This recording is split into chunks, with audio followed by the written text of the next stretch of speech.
منصف T V میں آپ سب کا استقبال ہے. میں ہوں آپ کے ساتھ ندیم. اس وقت ہمارے بیحد خاص مہمان مسلم پرسنل لا بورڈ کے صدر مولانا خالد سیف اللہ رحمانی صاحب موجود ہیں. جاننا چاہیں گے 2024 کا الیکشن ہے, کیا رخ ہونا چاہیے مسلم سیاسی لیڈروں کا, مذہبی لیڈروں کا, اور عام مسلمان ووٹ کس طریقے سے کریں؟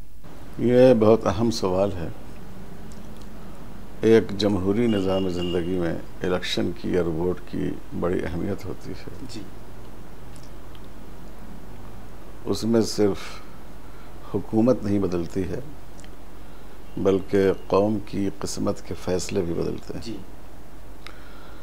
تو اس لیے ووٹنگ بہت ہی سوچ سمجھ کر اور تمام پہلوؤں کو دیکھ کر کرنی چاہیے.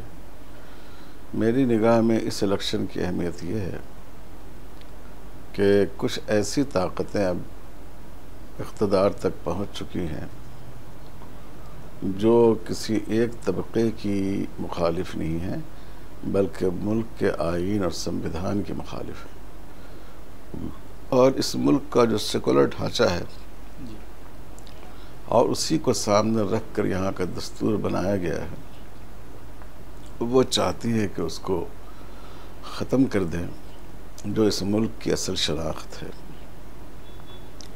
تو اس لیے اس الیکشن کی بہت زیادہ اہمیت ہے, اور نہ صرف مسلمانوں کے لیے اس کی بڑی اہمیت ہے بلکہ میں سمجھتا ہوں کہ اس ملک میں جو دلت طبقات ہیں, جو دوسری اقلیتیں ہیں, اور جو انصاف پسند غیر مسلم بھائی ہیں, اور جو ہمارے کمیونسٹ حضرات ہیں, ان سب کے لیے اس الیکشن کی بڑی اہمیت ہے. اس لیے ہر شہری کو, اور بالخصوص میں مسلمانوں سے درخواست کروں گا ان کو ضرور ووٹنگ میں حصہ لینا چاہیے. جس دن ووٹنگ ہوتی ہے عموماً تمام طبقات کے لوگ ایک چھٹی کی طرح اس کو مناتے ہیں. ووٹ دینے کم لوگ نکلتے ہیں. ان لوگوں سے کیا اپیل کرنا چاہیں گے؟ یہ تو بہت ہی غلط ہے. یہ چھٹی کا دن نہیں ہے, یہ احتساب کا دن ہے. اپنا احتساب اور اپنے حکمرانوں کا احتساب. اس لیے اس میں پوری قوت کے ساتھ ضرور ووٹ میں شریک ہونا چاہیے. ہر آدمی کو ووٹ دینا چاہیے. یہ ایک قومی فریضہ بھی ہے اور آج کے حالات میں یہ ایک مذہبی فریضہ بھی ہے. ظاہر ہے کہ الیکشن اپنی رائے کے اظہار کا موقع ہے, اور اللہ تعالیٰ نے انسان میں عقل کا اور رائے کا فرق رکھا ہے.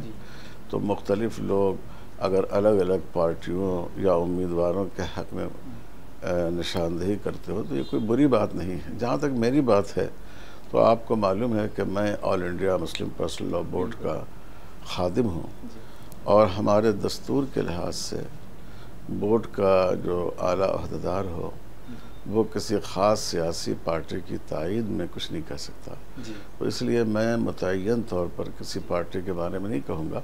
البتہ یہ ضرور کہتا ہوں کہ ایسی تنظیمیں جو نفرت کی بنیاد پر ووٹ حاصل کرنا چاہتی ہیں اور جو اس ملک کے آئین اور سمویدھان کو مجروح کرنا چاہتی ہیں, ان کو آپ کو کوشش کرنی چاہیے کہ ووٹ دینے سے بچیں, اور ان کے مقابلے میں جو پارٹی جہاں کامیابی حاصل کر سکتی ہو ان کو آپ اپنا ووٹ دیں اور ان کو جتانے کی کوشش کریں. پورے دیش کے لوگوں سے کیا اپیل کرنا چاہیں گے ووٹ کو لے کر, ووٹ کی اہمیت کو لے کر؟ بس ہماری اپیل یہی ہے کہ ووٹ جمہوری ملک میں ایک ہتھیار ہے, ایک ایسا ہتھیار جس سے آپ اپنی حفاظت کر سکتے ہیں, ایک ایسا ہتھیار جس کے ذریعے آپ ظالم کو ظلم سے روک سکتے ہیں, ایک ایسا ہتھیار جس کی قوت سے آپ ترقی کر سکتے ہیں ہر میدان میں.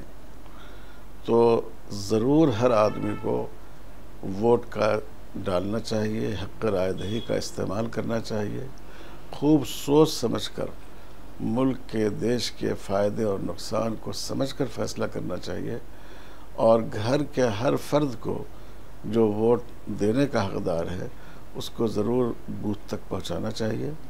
اور سماج کے جو بوڑھے لوگ ہیں, ضعیف لوگ ہیں, تو میں سماج کے نوجوانوں سے درخواست کرتا ہوں وہ ان کی مدد کریں, وہ ان کو لے جا کر الیکشن بوتھ تک پہنچائیں, ان کو ووٹ دلوائیں, اور اس سے انشاءاللہ ہمارے دیش کا بھلا ہوگا اور ہم سب کو اس سے فائدہ پہنچے گا.